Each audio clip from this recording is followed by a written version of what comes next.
পশ্চিমবঙ্গের অন্যতম নামকরা পরিচিত মেডিকেল কলেজ হসপিটাল আরজিকর। বৃহস্পতিবার নাইট ডিউটি ছিল চিকিৎসকের।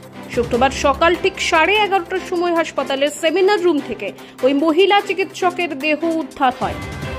ধর্ষণ করে খুনের অভিযোগ উঠছে প্রথম থেকেই। খানিকটা ইঙ্গিতও দেয় হোমিসাইড শাখা। ময়নাতদন্তের প্রাথমিক রিপোর্টে জানা যাচ্ছে রাত 3টে থেকে ভোর 6টার মধ্যে এই ঘটনাটি ঘটেছে। ছাত্রীর গলার ডান দিকের একটি হাড় ভাঙা রয়েছে। সাধারণত গলায় হাত দিয়ে টিপে শ্বাসরোধ করার চেষ্টা করা হলেই এরকম ভাবে হাড় ভাঙতে পারে।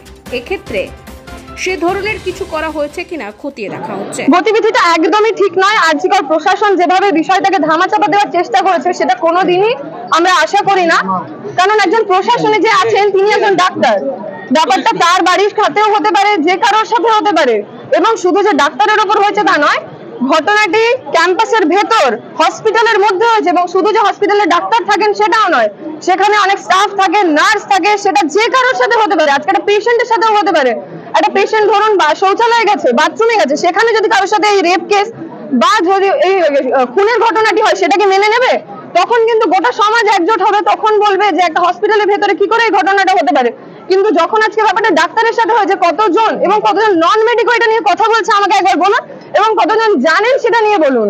আরজিকর হাসপাতালে মহিলা চিকিৎসককে শারীরিক নির্যাতন করে নৃশংসভাবে খুন করা হয়েছে দাবি করে ওই ঘটনার সিবিআই তদন্তের দাবি করলেন রাজ্যের বিরোধী দলনেতা শুভেন্দু অধিকারী।